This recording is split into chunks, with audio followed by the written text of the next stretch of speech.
Парасат жолы жобасы қоғамдық пікірдің үстемдігіне, сондай-ақ ел игілігі үшін игі идеялар мен бастамаларды ілгерілетуге бағытталған. Мемлекеттік басқарудың барлық заманауи жүйелерінің негізі ретінде парасаттылық тұжырымдамасын ілгерілетуге жаңа тәсіл болып табылады.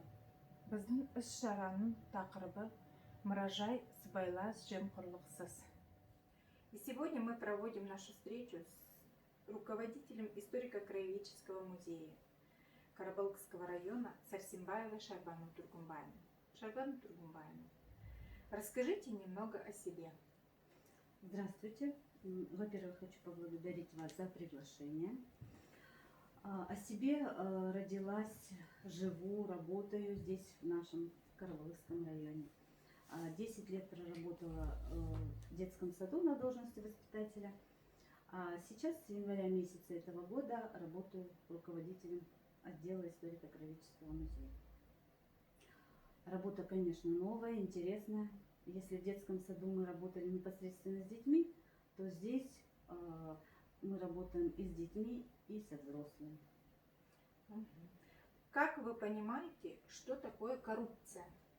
Коррупция, я думаю, что, во-первых, это отсутствие порядочности, честности, это использование служебного положения в целях собственной выгоды, наживы выгоды. Ведется ли у вас работа по борьбе с коррупцией? Работа ведется. Мы планируем провести беседы, лекции на эту тему. Будем приглашать как взрослое поколение, так и детей. И последний вопрос. Что бы вы порекомендовали подрастающему поколению?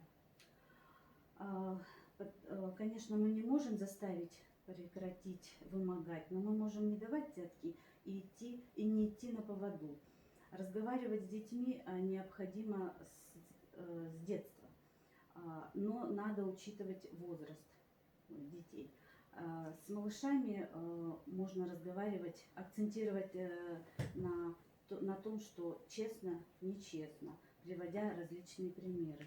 Дети среднего возраста, справедливо, несправедливо, тоже можно приводить различные примеры из жизни, из различных источников. Со старшими детьми, конечно, попроще, они уже знают, что такое коррупция. Здесь надо акцентировать беседы на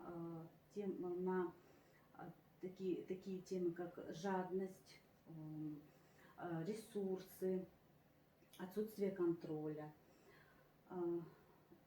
Задача нас, взрослых, показать детям, что с детства люди должны быть честными, справедливыми, порядочными, поступать правильно и по совести.